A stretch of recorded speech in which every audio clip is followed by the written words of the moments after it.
Anímate a adquirir la más reciente publicación del Centro Olof Palme México, Lo que el SARS-CoV-2 se llevó, Salud, Seguridad y Desarrollo, coordinado por la doctora María Cristina Rosas y con la colaboración de Alfonso Aragón Camarena, Anabela Buzo, Mario Duarte Villarelo, Thalía Rebeca Aro, Benjamín Ruiz Loyola y Ricardo Vigueras Quinn. En este libro se abordan temas sobre SARS-CoV-2, la delgada línea roja entre el desarrollo y la seguridad, pandemias a través de la historia, la salud y la seguridad ambiental, vínculos ignorados u olvidados, el acceso a tecnologías médicas avanzadas durante la pandemia del SARS-CoV-2, un campo de disputa jurídico, tecnológico, industrial y sanitario. SARS-CoV-2, incertidumbre y seguridad internacional, una visión desde Argentina. La pandemia del SARS-CoV-2, oportunidad de grupos para el desarrollo de bioterrorismo, la ciberdelincuencia y los ataques de ransomware en la pandemia del SARS-CoV-2, la bioseguridad y las pandemias que vienen.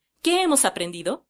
Anímate a adquirir este título pronto. Para conseguir este y otros títulos del Centro Olof Palme México, envíanos un mensaje a través de nuestras redes sociales. Contáctanos hoy mismo.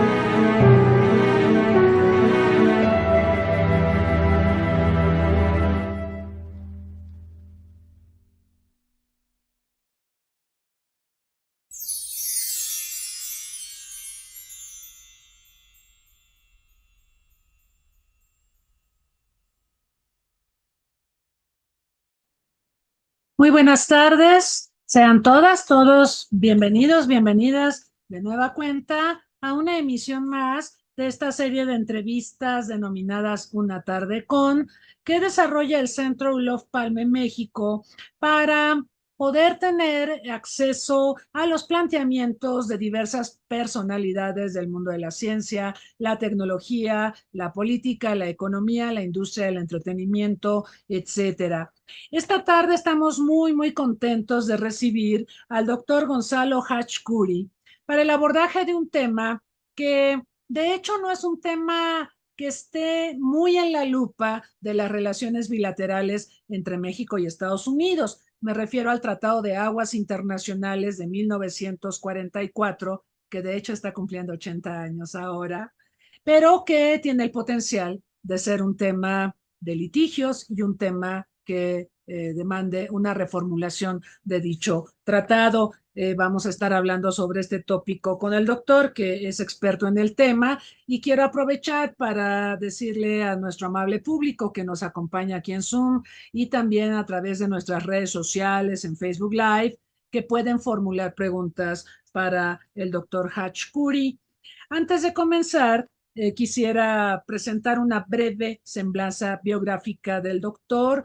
El doctor tiene licenciatura, maestría y doctorado en geografía por la UNAM. Él es miembro del SNI, es nivel 1, cuenta con estancia postdoctoral en el posgrado en gestión integrada de cuencas por la Universidad Autónoma de Querétaro, tiene estancia postdoctoral en el área de estudios estratégicos del CISAN en la UNAM.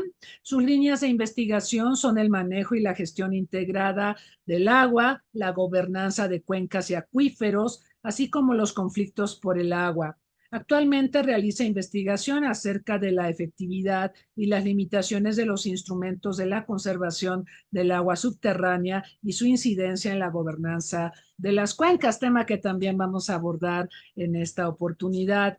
Él egresó del Diplomado en Investigación Interdisciplinaria en la UNAM y en Estudios de América del Norte.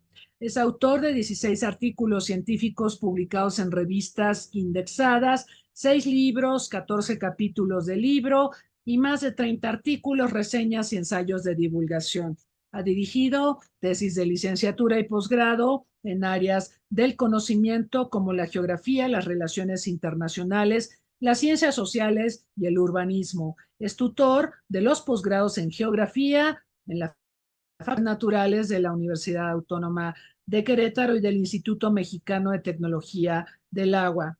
En la Escuela Nacional de Ciencias de la Tierra de la UNAM, donde se encuentra adscrito, imparte las asignaturas de análisis y manejo de cuencas, manejo integrado de cuencas y geografía regional. Doctor, nos da mucho gusto darle la bienvenida y finalmente poder desahogar este tema que lo teníamos muy en el radar. No habíamos tenido el gusto de poder hacer la entrevista, pero estamos muy contentos de que nos acompañe esta tarde. Bienvenido, doctor. No, hombre, muchas gracias, doctora, por la cordial invitación para estar con ustedes. Es un gusto.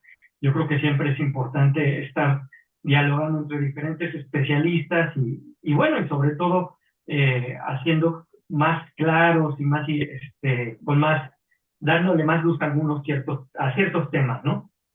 Absolutamente, y por eso le agradecemos mucho su disposición y su tiempo. Pues me gustaría que empezáramos y comenzaría yo haciendo esta reflexión respecto a que en la agenda bilateral México-Estados Unidos, normalmente nosotros vemos como temas centrales de esta vinculación a lo comercial, por ejemplo en el TEMEC, o, por ejemplo, a los temas de seguridad, ahora que se habla tanto de narcotráfico, fentanilo, delincuencia organizada, tráfico de armas, ahí está el tema de seguridad. O bien el tema migratorio, que sabemos que es un tema de suyo sumamente complejo y que todos los días ocupa espacios en los medios de información. No pasa un solo día sin que figuras políticas de los dos países hagan alusión a esta compleja relación. Sin embargo, hay un tema, el del Tratado de Aguas Internacionales entre México y Estados Unidos, como lo referíamos en el inicio, que no parece figurar entre los temas torales, aunque a mi manera de ver, después de haber escuchado al doctor disertar sobre este tema, creo que deberíamos de empezar a ocuparnos mucho más de este tópico. Este tratado establece que México asigna agua a Estados Unidos del río Bravo y Estados Unidos asigna agua a México del río Colorado. Este tratado especifica contabilidades y compromisos de ambos países que quizá en 1944 había condiciones distintas para desarrollar el tratado de las que estamos observando el día de hoy. En este sentido, pues la primera pregunta, doctor, es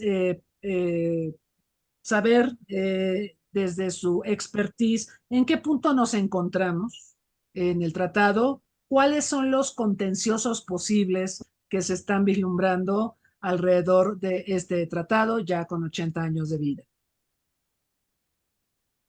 Bien, pues en efecto el Tratado de 1944 se firmó en un contexto pues totalmente diferente al actual que tenemos, ¿no? Era el contexto de la Segunda Guerra Mundial. Estados Unidos estaba participando activamente en ese momento, en ese conflicto bélico, y México pues aportaba mano de obra con el programa Bracero también, ¿no? Y México vio una oportunidad en ese momento para poder tratar este tema que no fue que se le haya ocurrido así exprofeso, ¿no?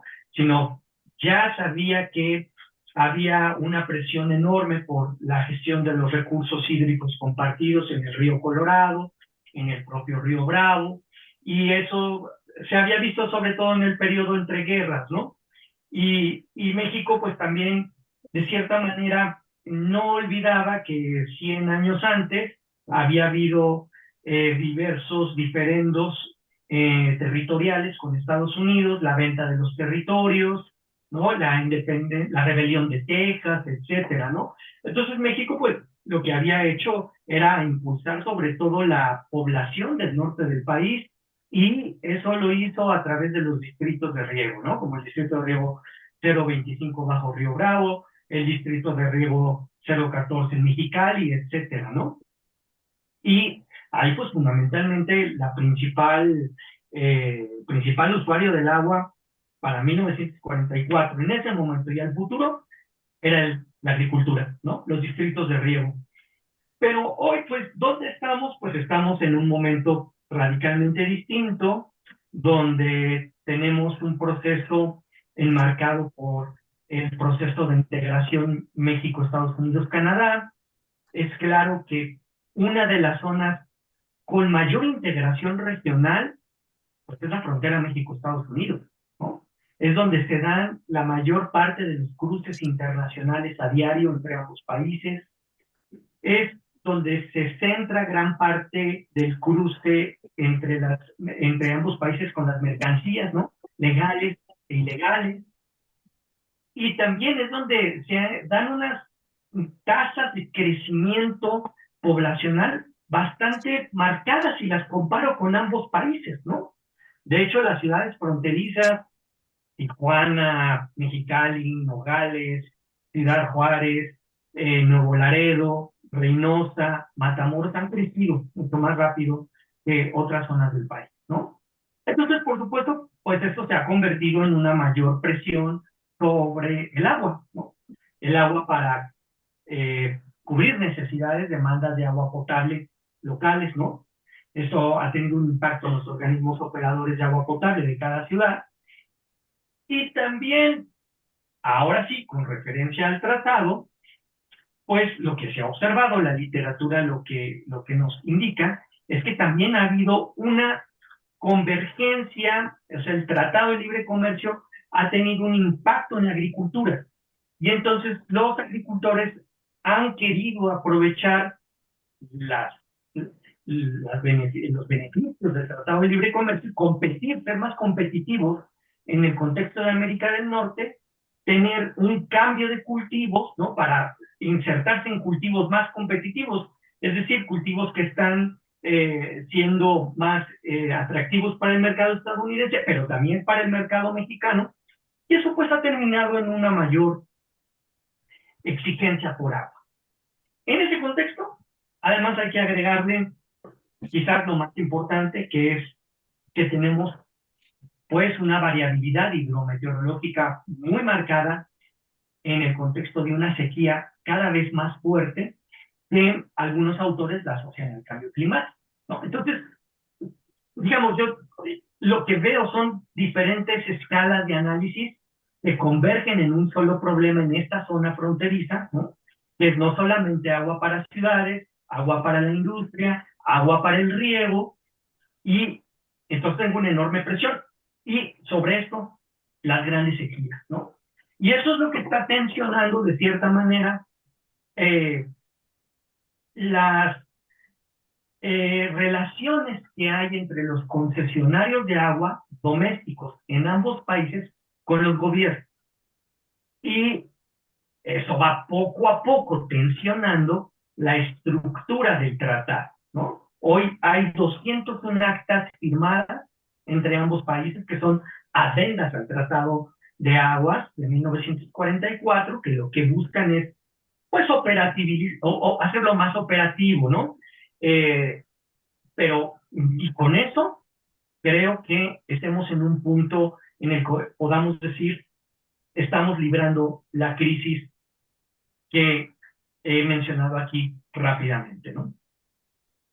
Doctor, pero parece una crisis que no solo se puede resolver con añadidos al tratado.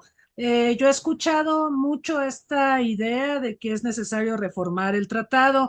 Le pregunto si esto es deseable, si es posible, y qué reformas se le harían al tratado en dado caso de que se optara por renegociarlo. Hay una gran, pienso que hay un debate ahí que todavía no se puede resolver. Por supuesto, hay grupos de especialistas que dicen, no, el tratado no se debe de tocar, no se debe de reformar, porque México es el principal beneficiado con las entregas de agua, ¿no? Entonces, esa afirmación pienso que se basa mucho cuando dicen, a ver, en la cuenca del Colorado, México recibe mínimo una cuota de 1.850 millones de metros cúbicos anuales. En la cuenca alta del río Bravo, en particular Ciudad Juárez, con la Convención del Valle de Juárez de 1906, que es previo al Tratado del 44, México recibe 74 millones de metros cúbicos. Y México entrega a Estados Unidos, en la parte de Fort Kidman al Golfo de México, pues cantidades menores, 432 millones de metros cúbicos. Y la cuenca de Tijuana, pues le entrega todo el escurrimiento, ¿no? Que en realidad son aguas residuales, ¿no? Entonces, bueno, si yo hago esa suma, ¿no? Como si fuera un banco, pues México recibe más agua que la que nosotros le tenemos que dar. Sin embargo, creo que esas afirmaciones tendrían que revisarse con mucho cuidado, hacerse una revisión concreta, porque en realidad justo la sequía nos ha conducido a que no sea así, a que México y Estados Unidos tengan que ir negociando a través de las actas, sobre todo en las últimas, cambios en las entregas, ¿no? Por ejemplo, en el caso de Fort Kidman al Golfo de México, pues existe esa negociación en la cual si México no cumple en un quinquenio la entrega de los 432 millones de metros cúbicos cada año, que son cerca de casi 2.100 y pico millones de metros cúbicos, bueno, entonces lo que haga falta lo entregas en el siguiente quinquenio, ¿no? Eso le beneficia a México. Pero en el caso de la cuenca del río Colorado, pues esto si observamos las actas, por ejemplo, desde el acta 317, luego el acta 318, el acta 319 y la última acta que se firmó, el acta 330, México ha tenido que acordar con Estados Unidos severos recortes, ¿no? Es decir, pues México, a cambio, por ejemplo, la última acta, si no mal recuerdo, le va a entregar Estados Unidos a México 65 millones de dólares a cambio de almacenar y recortar agua en el lago Mead, ahí afuera de Las Vegas, Nevada, ¿no? Pues severos recortes que van a afectar sin duda alguna a los concesionarios mexicanos, ¿no? Entonces, digamos, estas negociaciones lo que indican es que si se revisara el tratado, tendría que entenderse quiénes son los concesionarios de agua más afectados en ambos países por estos recortes, ¿no? Y también tratar de comprender cuál sería el rol de la sequía, ¿no? Porque ahí, por ejemplo, usted me pregunta, doctora, bueno, ¿qué temas tenemos que revisar? Bueno, el Tratado de Aguas del 44 no tiene en particular el concepto de sequía extraordinaria. Eso sería una de las cuestiones que tendría que revisarse.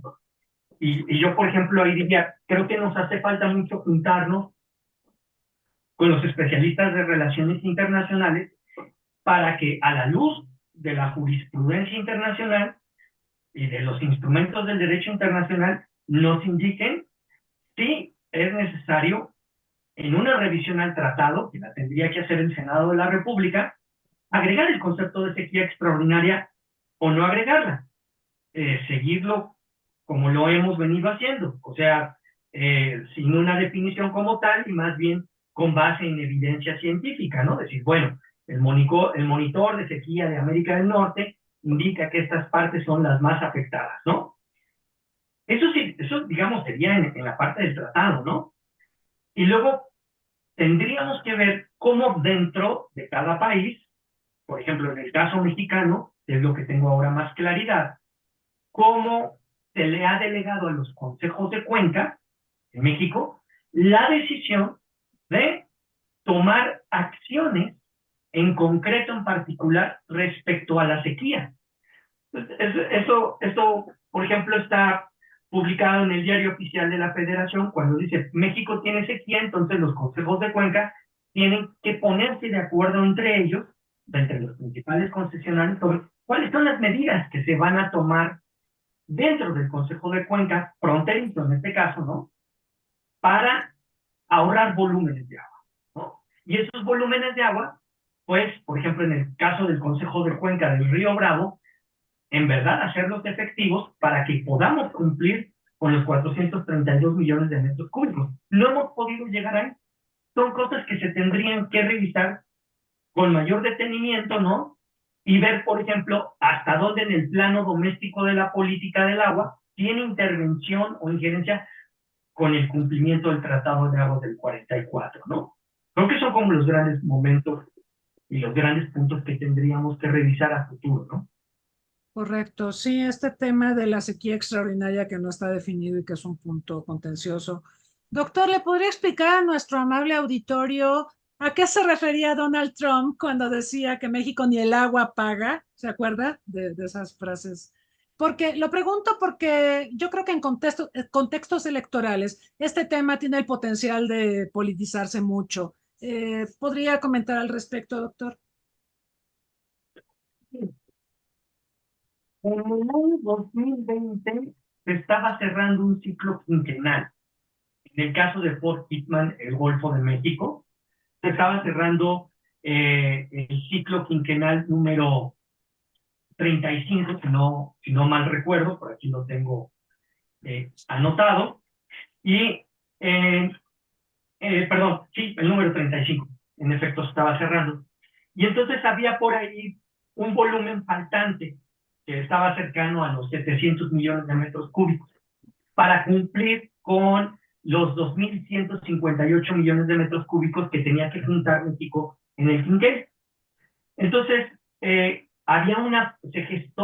configuró una fuerte tensión en la cuenca del río Concho, porque el Concho es quien hace la mayor aportación en esa parte, los mayores descubrimientos que, por cierto, son excedentes, aquí están en el Tratado del 44, los tiene a cargo el Concho, pero esa agua no está escurriendo, ¿no? Entonces, se gestó ahí un conflicto muy fuerte, sobre todo con los agricultores que decían, a ver, en las presas del Concho, en la presa, por ejemplo, de La Boquilla, no tenemos 2.000 millones de metros cúbicos, que es lo que históricamente se acostumbraba a tener, ¿no?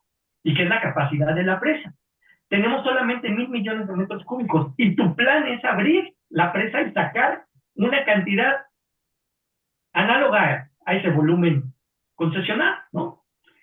Entonces, el plan de la autoridad en diciembre del 2019 era extraer poco a poco ese volumen, y entonces los agricultores de los diferentes distritos de riego, 005, el distrito de riego que está junto al río Bravo en Ojinaga, pues vieron en peligro sus ciclos agrícolas anuales, ¿no?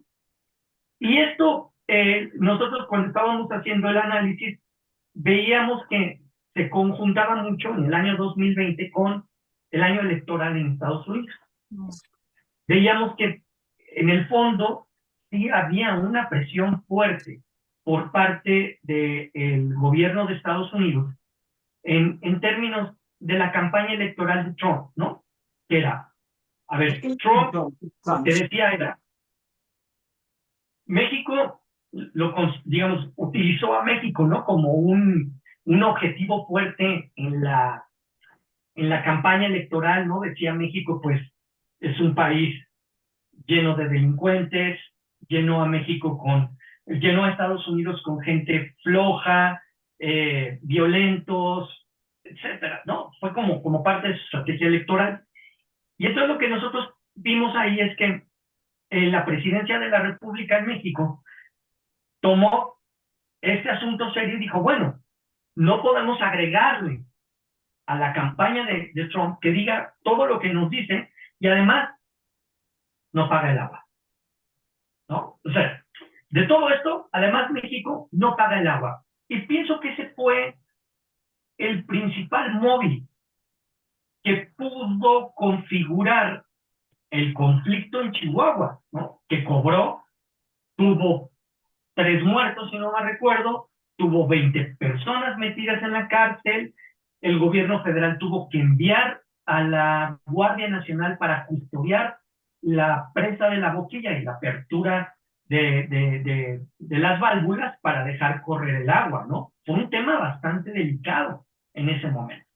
Pero creo que atrás el fantasma era ese, ¿no? El móvil era, no podemos cargarle más a la campaña de Trump y decir que México además debe agua. Entonces, la orden era, abre las presas para que no nos acusen de deudores de agua, ¿no? Pienso que eso fue. Ahora, no era algo nuevo. Si leemos a otros especialistas, eso ya se había repetido en otras ocasiones en la primera década de este siglo, ¿no? Cuando también había habido una fuerte sequía que había impactado la cuenca del Río Bravo, y en ese entonces el candidato al gobierno de Texas creo que era Rick Perry, ¿no? Y entonces también en la campaña electoral utilizó el mismo móvil. Dijo, bueno, México nos invade, tenemos muchos migrantes mexicanos y además no paga la cuota de agua, y todos mis electores, que eran los agricultores del sur de Texas, no reciben la cuota de agua, ¿no? Ahí hubo una coyuntura que fue que hubo un evento hidrometeorológico bastante beneficioso. Entró en la época, ya al final de la colita de la época húmeda en México, llovió durísimo, un ciclón creo que fue el que entró, llenó las presas y se pudo pagar la cuota, ¿no? Y entonces, de cierta manera, no hubo necesidad más en avanzar en esa política anti-México, ¿no? Entonces, de cierta manera, digamos, lo que yo estoy observando es que, como usted dijo, doctora, pueden estar en la agenda bilateral los grandes temas, pero parece ser que el último sería el agua y sí es altamente politizable. Sí.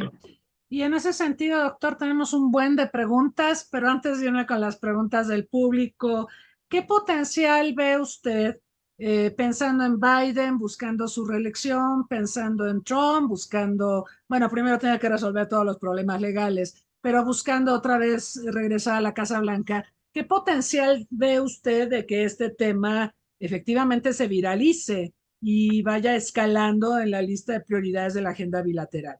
¿Con uno o con otro? ¿Con Biden o con Trump? Bueno, ahorita,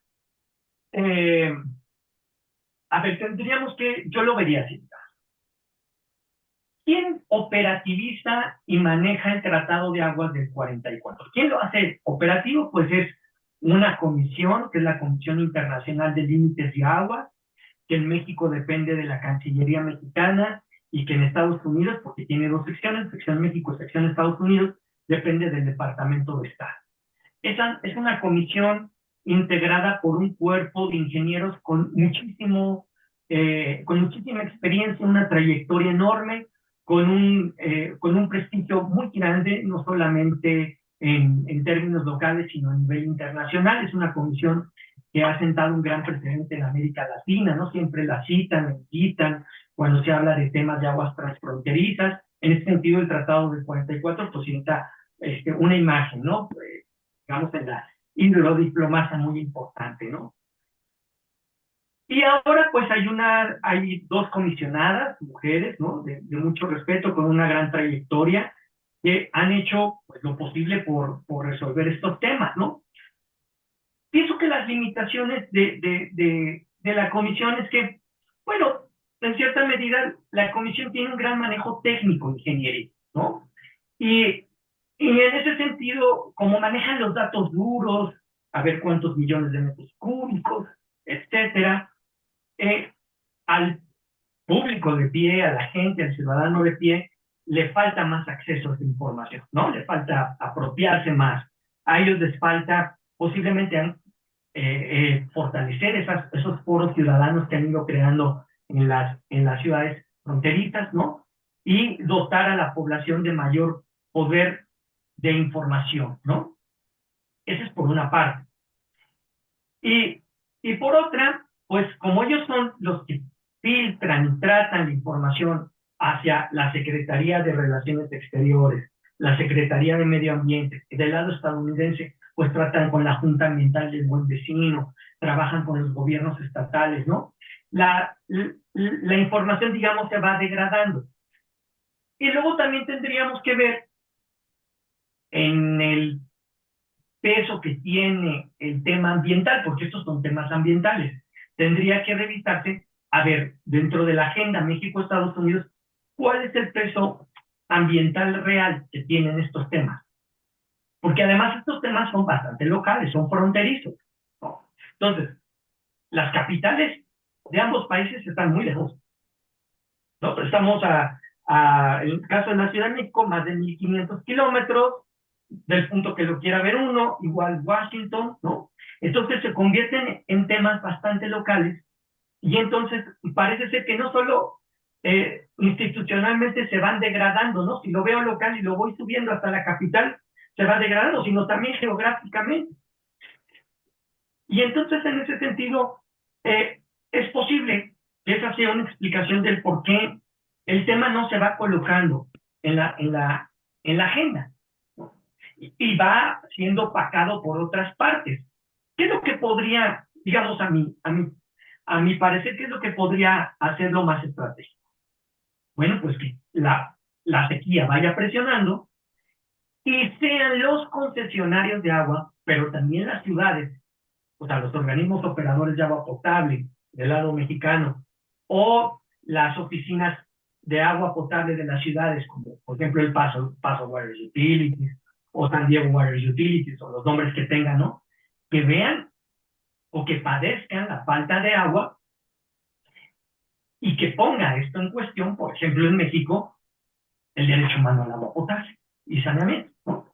Esos, o sea, desde lo local es donde se va a ir haciendo una presión para que se vayan revisando las obligaciones de México y las obligaciones de Estados Unidos en torno al tratado, ¿no? Claro. Bueno, pues interesante porque efectivamente sí parece un tema muy local, pero yo creo que no debemos descartar que alguna de las figuras políticas, ya lo comentábamos justamente a propósito de Trump, lo usara, ¿no? Como parte de su narrativa para posicionarse, ¿no? Y para, bueno, fines electorales. Bueno, tenemos bastantes preguntas. Voy a tratar de agruparlas para maximizar el tiempo. Preguntan, el doctor nos ha hablado hasta ahora del Tratado de 1944 sobre aguas que se ven, así pusieron. ¿Nos puede hablar un poco de la problemática de las aguas subterráneas y su gestión en la relación México-Estados Unidos, es decir, las aguas que no se ven? Importante. Doctor, por favor. Bueno, las aguas subterráneas es un tema bastante apasionante e interesante, ¿no? En efecto, no se ven las unidades con las que se gestionan las aguas subterráneas en ambos países son diferentes. En México, pues son los acuíferos que diseñó la Comisión Nacional del Agua, pero estos acuíferos son en realidad polígonos que son para administrar derechos de agua. O sea, son polígonos administrativos de gestión de derechos de agua. No los podemos confundir con, en un estricto sentido, con unidades hidrogeológicas, como sí sucede en los Estados Unidos. En Estados Unidos, el sur de este país, los estados California, Arizona, Nuevo México, Texas, gestionan el agua subterránea a partir de unidades hidrogeológicas, con diferentes nombres, ¿no? Por ejemplo, en California le llaman cuencas subterráneas, en Texas sí le llaman acuíferos, ¿no? Y si uno ve en las leyes del agua de esos estados, porque además es otro hecho que tengo que remarcar ahorita, sí son unidades hidrogeológicas, ¿no? Entonces, ahí tengo dos formas de comprender el agua subterránea de forma distinta entre ambos países, ¿no? No está homologada. En ese sentido, lo que han hecho organismos supranacionales, como por ejemplo el Programa Hidrológico de la UNESCO, pues es entonces crear un concepto que se llama acuífero transfronterizo para poder, así como hablamos de cuencas transfronterizas, que es lo superficial y de lo que he hablado hasta ahorita, y que es lo que regula el Tratado de Aguas del 44, pues entonces el concepto acuífero transfronterizo sería lo que está abajo de estas cuencas, ¿no? Aquí el problema es que con los acuíferos transfronterizos se ha ido desde hace 15 años para acá tratando de cubrir los huecos de información. Es un tema bastante novedoso. Ambos gobiernos reconocen hasta la fecha cerca de 11 acuíferos transfronterizos, pero estas sí son unidades hidrogeológicas como tal, ¿no? Que pues no tienen nada que ver con los acuíferos mexicanos, ¿no? Estudios recientes de colegas que están en Estados Unidos han abonado y han colocado en el mapa 70 acuíferos compartidos, ¿no? Que eso sí los ha tomado el Programa Hidrológico Internacional de la UNESCO ya como un referente, ¿no? Todavía no los reconocen ambos países. Ahorita esa es una buena pregunta. ¿Qué se le tendría que reformar al Tratado de Aguas del 44? Pues yo creo que al menos a lo mejor el concepto acuífero transfronterizo y estos acuíferos, de ser el caso. O a lo mejor firmar o reconocer que el Tratado del 44 no es el instrumento idóneo para hablar de acuíferos transfronterizos y firmar otro tratado, ¿no? O sea, esas son las cosas que se tendrían que revisar en el futuro. Ahora, para terminar de responder, ¿qué pasa con esas aguas? Bueno, en México estas aguas son administradas por el gobierno federal, ¿no? O sea, por la Comisión Nacional del Agua. Y en los Estados Unidos esas aguas son del orden estatal, o sea, pertenecen a los estados y son administradas por los estados. El caso más crudo quizás es el caso de Texas. El caso de Texas es que el agua subterránea pues pertenece a los privados, ¿no? O sea, dice, el dueño del terreno es el dueño del agua subterránea. Entonces hay aguas subterráneas privatizadas. Y entonces es muy difícil, en ese sentido, para el gobierno estadounidense decirle a México, a ver, México, vamos a firmar un tratado de aguas subterráneas transfronterizas, porque las aguas en Texas pues están privatizadas. O sea, las aguas que están situadas en los linderos de la frontera con México y que podrían coincidir con un acuífero transfronterizo, pues son privadas. Entonces no le puede decir el gobierno estadounidense a estos propietarios tejanos, oye, te voy a expropiar las aguas porque voy a negociar con México un tratado, ¿no? A eso es a lo que se enfrenta Estados Unidos. A lo mejor para México sería más fácil porque es un manejo centralizado, ¿no? Y puede decir, bueno, cancelo estas concesiones o establezco un programa piloto de manejo de concesiones, ¿no? Porque entonces esto también es lo que tenemos que revisar en el futuro. ¿Qué tengo que ver de un tratado eventual? ¿No? Pues el manejo que se tiene actualmente de esos pozos, la cantidad que extraigo del agua, si no le voy a hacer daño a las zonas de recarga y de descarga de ambos países, etcétera. Hay una pregunta relacionada con esto, doctor. La pregunta es de Laura Esteban. Dice que si se necesitaría un acuerdo de aguas transfronterizas. Por lo que está comentando, el tema no se ha tratado, no está contemplado obviamente el Tratado del 44. ¿Usted considera que se requeriría, que sería fundamental tener un tratado de aguas transfronterizas México-Estados Unidos? Yo creo que en el futuro sí. Porque el agua subterránea sí está convirtiéndose en un insumo estratégico, por ejemplo, para paliar las sequías, ¿no?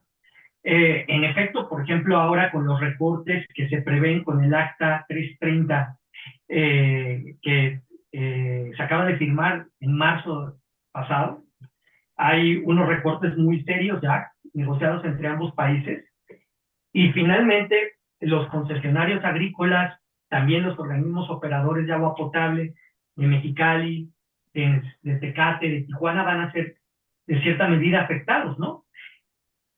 De algún lugar tiene que salir el agua. Y es evidente que el agua va a salir de los pozos, va a ser agua subterránea. No solo en la frontera México-Estados Unidos, cuando hay una sequía, se palian los efectos colocando un pozo y sacando agua. También aquí en el centro del país, en Guanajuato, en Querétaro, en Jalisco, en Zacatecas. Cuando hay sequía, quien tiene los recursos económicos hace la obra, luego la regulariza y saca el agua, ¿no? Entonces, en el futuro, mientras el cambio climático siga presionando, mientras las sequías sigan haciéndose más severas, el agua tiene que salir de un lugar. Y estoy seguro que va a ser del agua subterránea. Ahora, ¿qué tiene que ver eso con un tratado? Bueno, pues tiene que ver con que si yo voy, imagínense ustedes, es este efecto popote. Yo voy colocando un popote aquí, otro popote allá, otro popote por acá, sin tener un orden, pues entonces voy a ir haciendo que los niveles, el nivel freático de los acuíferos tenga un descenso y haya un momento, si no es que ya lo hay, en el cual exista una competencia entre los diferentes usuarios de aguas subterráneas. Y esta competencia puede tener efectos cruzando la frontera. Y entonces, por esa razón, es momento de ir, pues, por ejemplo, ir diseñando modelos piloto que tengan que ver con modernizar los modelos de gobernanza de agua subterránea, introduciendo nuevos conceptos, por ejemplo, la política de rendimiento sostenible y sustentable en el agua subterránea, que es todo un tema, y ver qué resultados nos dan a futuro. Y ver, bueno, a lo mejor un modelo piloto sí dio un resultado y podemos hablar a lo mejor de acuerdos locales, que es también lo que dicen otros especialistas, antes de convertirlo en un acuerdo generalizado desde Tijuana hasta el Golfo de México, ¿no? Claro, fascinante el tema, doctor. Aquí tenemos un comentario de la doctora Úrsula Oswald. Dice, el río Colorado se ha escasquillado sin avisar a México y las aguas ahorradas que antes fluían hacia Mexicali se utilizan ahora en riego de la vitivinicultura. Esto está relacionado con lo que comentábamos en el inicio, de cómo ha cambiado obviamente el perfil económico y las actividades que se realizan a ambos lados de la frontera. ¿Podría comentar un poco más el caso este de la vitivinicultura? Porque se volvió también en un nicho económico y sin duda está teniendo implicaciones. Justo hay una literatura bastante reciente sobre los efectos del crecimiento, del cambio de uso de suelo en el famoso Valle de Guadalupe, ¿no? Que inicia desde Tecate, por ahí, ¿no? Ahí inicia esta cuenca y baja hasta Ensenada, ¿no? Entonces, se han hecho estudios, inclusive recuerdo que el Instituto Mexicano de Tecnología del Agua, en algún momento, dispénsenme el año, ya no lo recuerdo en concreto, cuando echó a andar un modelo piloto en el cual iba de manera voluntaria, acordando con los concesionarios de agua subterránea, medir las extracciones de agua para ir pues viendo cuál es el impacto de una extracción sobre el acuífero, ¿no? Y ver cuál es el impacto ambiental de esta extracción de agua en la vinicultura, ¿no? La vitivinicultura, perdón. Entonces, recientemente leí por ahí un estudio en el cual habían hecho un análisis piloto de dónde estaban los mayores extractores de agua subterránea con relación a la vitivinicultura en el Valle de Guadalupe. Y los resultados del estudio arrojaron que la parte de la cuenca alta, es decir, la más próxima a la frontera México-Estados Unidos, era donde se concentraban los mayores extractores de agua subterránea. Y esto era posible porque habían hecho pozos muy profundos, tenían bombas muy potentes y tenían también pues grandes volúmenes de agua concesionados comprometidos con su modelo de producción, ¿no? Que además, ambientalmente, ¿no? En términos ambientales, esos extractores de agua coincidían con las zonas de recarga de la cuenca, ¿no? Entonces, lo que concluían estos autores es que el impacto ambiental estaba sobre la extracción del agua. Entonces, el agua que se extraía, perdón, el agua que se recargaba era el agua que se estaba extrayendo por estas bombas poderosas. Y por lo tanto, era necesario establecer una política pública, un instrumento de política pública que pudiera ayudar a paliar esos efectos ya ambientales en la extracción. Sin embargo, pienso que eso tiene que ver más más allá del sector hídrico. O sea, tiene que ver, por ejemplo, con cómo los municipios, ahora hablo en una escala muy local, cómo los municipios han ido autorizando en sus planes parciales de desarrollo urbano un cambio de uso de suelo agresivo. Han permitido que la vinicultura se convierta en un modelo económico predominante, que la Comisión Nacional del Agua permita la extracción de grandes volúmenes a través de estas concesiones, ¿no? Y bueno, pues el problema nos regresa, digamos, a un punto que a lo mejor no he sido lo bastante claro. El problema con el agua subterránea es que se combinan, digamos, dos elementos muy interesantes. La propiedad privada de la tierra, o sea, la tierra donde se va a hacer el pozo es privada, y luego la obra hidráulica, el pozo también es privado. Entonces, si tú mandas a un inspector de la Comisión Nacional del Agua a verificar una obra privada, pues generalmente el propietario lo que vas a encontrar, y eso no lo invento yo, lo dice la literatura, es una respuesta negativa, ¿no? Porque se va a sentir, digamos, intimidado.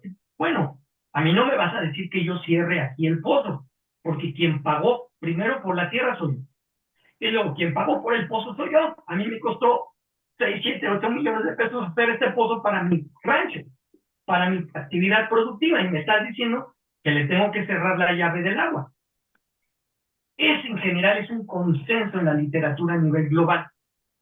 ¿No? Se repite en Francia, se repite en Estados Unidos, en Canadá, en Brasil. Tiene que ver con la gobernanza del agua subterránea, con qué instrumento económico o de política pública vas a impulsar con estos extractores de agua subterránea para que desincentives la extracción, ¿no? Y entonces cuides el acuífero y también cuides la cuenca, porque al final el agua subterránea está conectada con el agua superficial íntimamente. Espero haber respondido la pregunta. Sí, sí, doctor.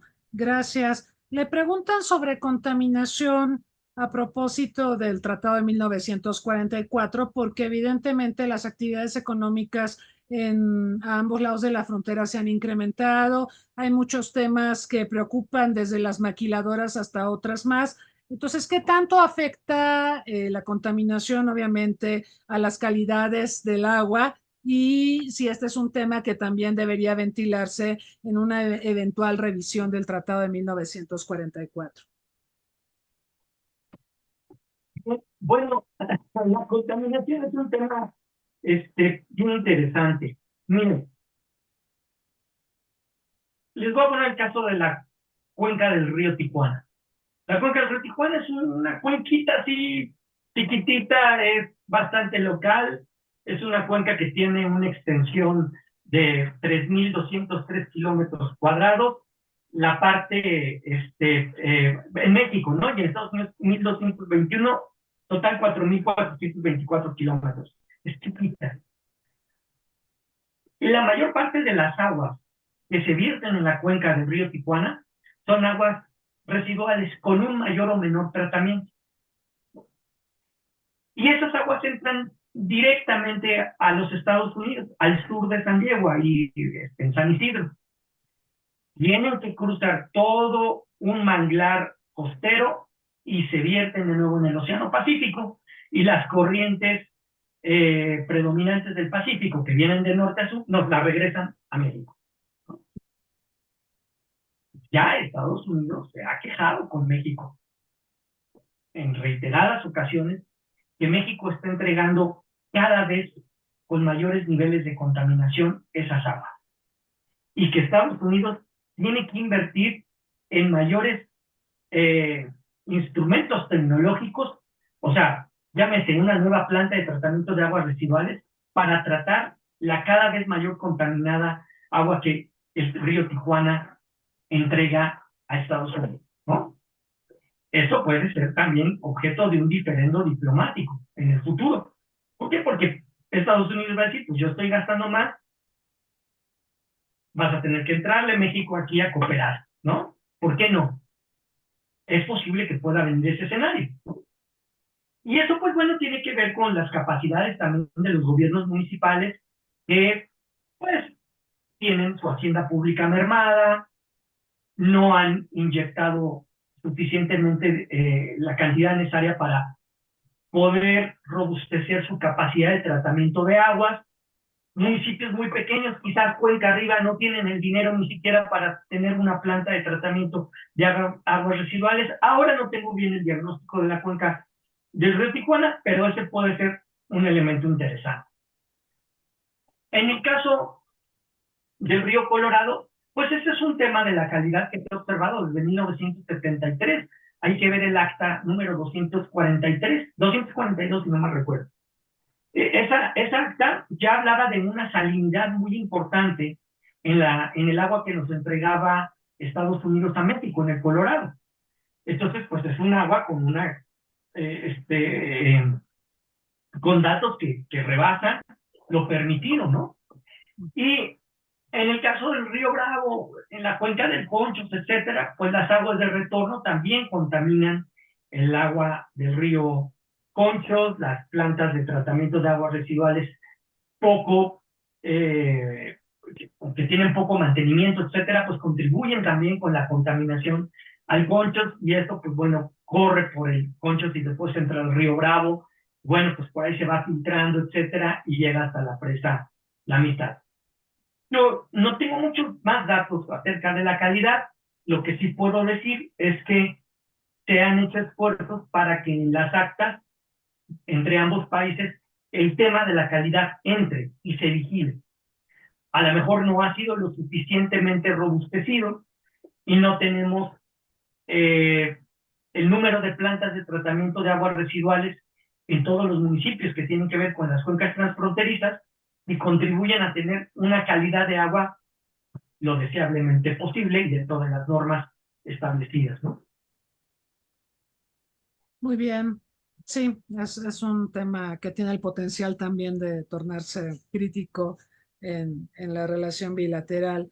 Le preguntan, doctor Luis Chávez, dice, yo sé que no es el tema central de la entrevista, pero me gustaría conocer la opinión del doctor acerca de la pérdida de las islas del archipiélago del norte como resultado de los tratados de Guadalupe Hidalgo de 1847.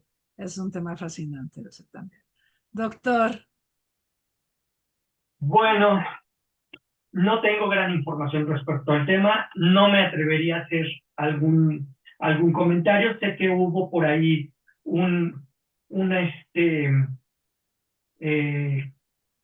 comentarios de algunos especialistas que advertían que cuando se revisó, creo que era el sexenio del presidente Carlos Salinas de Gortari, hubo una revisión al tratado de 1944 respecto a los límites marítimos, ¿no?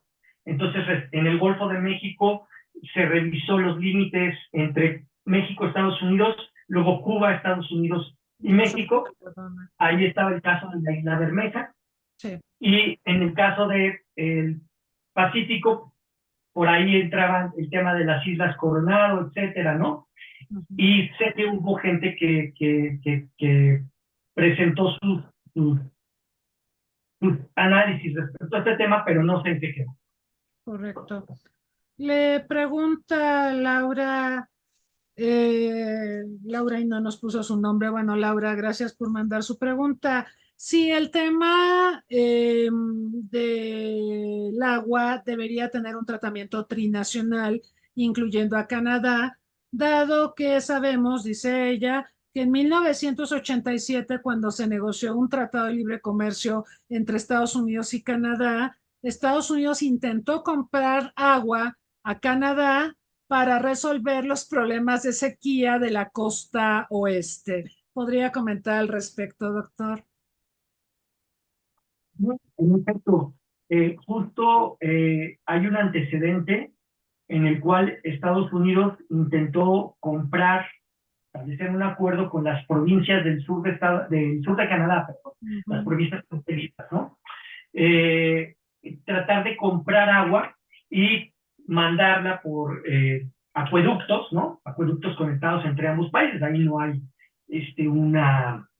una valla fronteriza, ¿no? Entonces era fácil hacer los acueductos, ¿no? Comprar agua local y mandarla al sur hacia Estados Unidos, y luego Estados Unidos, bueno, llevarla hacia donde se necesitara, ¿no?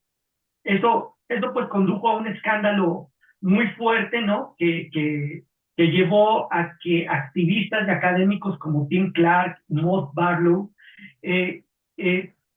llamaran la atención sobre este proceso en el cual Estados Unidos quería comprar reservas de agua hacia Estados Unidos, ¿no? Ellos escribieron un libro a inicios de este siglo, ¿no? El agua es el oro azul, el agua de las multinacionales, ¿no? Que lo tradujo Paidós al español. Es un gran referente ese libro. Y sí, fue un elemento en el cual Estados Unidos, pues, trata de comprar el agua. No dejaron, ¿no? Un movimiento muy fuerte, no se permitió. Entonces, eso que pienso que tiene que ver con algo que escribí en un artículo, precisamente para Voices of Mexico, que es la revista de CISAN, ¿no? En inglés. Yo lo que quiero es que Estados Unidos, cuando observa a los vecinos respecto a las reservas de agua, pues es claro que Canadá es un lugar muy atractivo porque tiene mayores reservas de agua dulce que México. No, tiene los grandes glaciares, tiene grandes reservas de agua subterránea, hasta hace poco cuantificadas, ¿verdad? Y a México, como con México comparte la zona de los grandes desiertos, en realidad lo ve seco, ¿no? Pero eso es para cierta parte de la élite estadounidense, de la clase política estadounidense. Pienso que para las grandes compañías transnacionales, saben que en México también hay una gran reserva de agua. Ustedes, digamos, como para responder, ¿no? Un tratado trinacional. Si ustedes observan, ¿quiénes son las compañías mineras que operan en México? Pues son compañías canadienses y estadounidenses. Y las grandes compañías mineras, pues son grandes usuarias de aguas nacionales. Entonces, así como que México tan seco no lo está.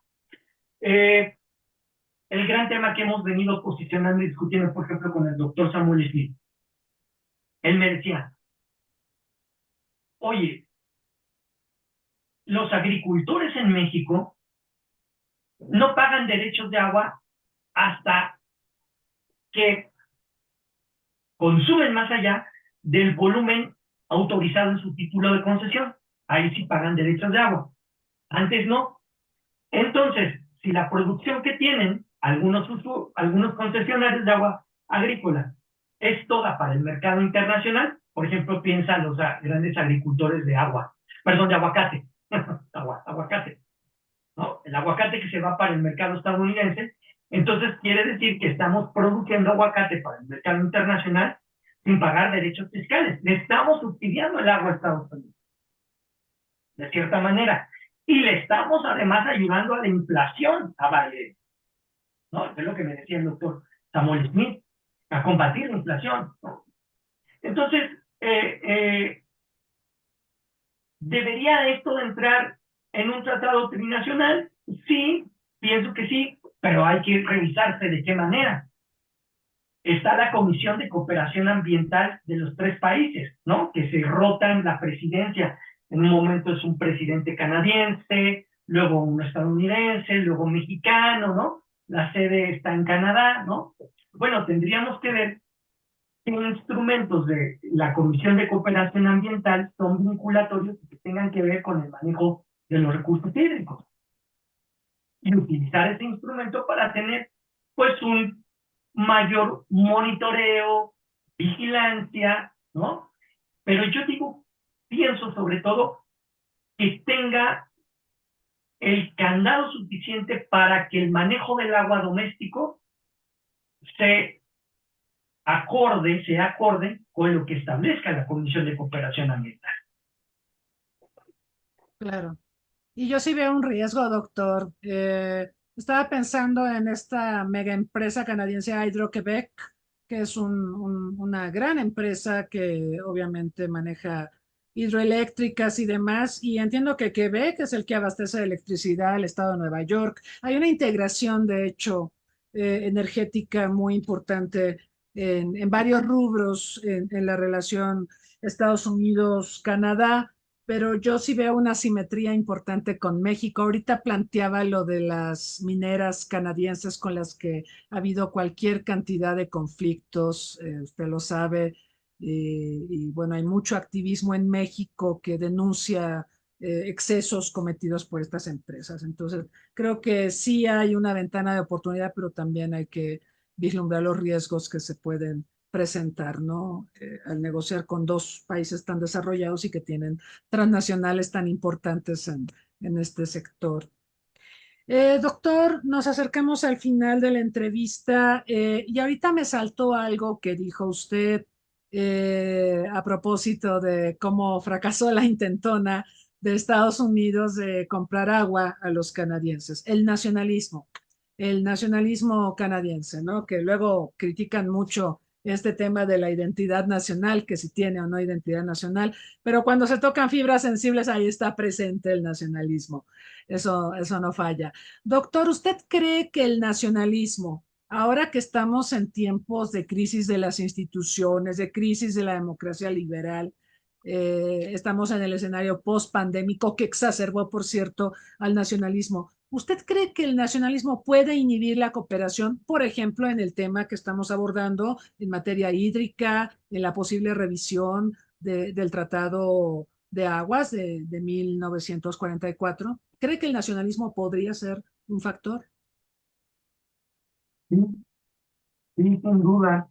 Eh, pues, por ejemplo, en el tema de los recursos hídricos, el nacionalismo, digamos, se entiende mucho sobre los reclamos de la soberanía territorial, ¿no? O sea, hasta dónde el agua es un recurso hídrico, por supuesto, así se entiende ahora, ¿no?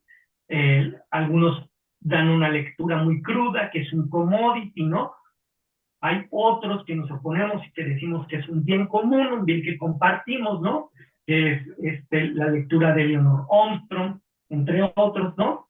Y entonces, cuando tienes el agua que se comparte por países, pues tienes, y sobre todo cuencas, la cuenca alta puede estar en una parte del país, la cuenca baja va hacia el otro lugar, pues el agua se entiende como un principio necesario para la autodeterminación económica, ¿no?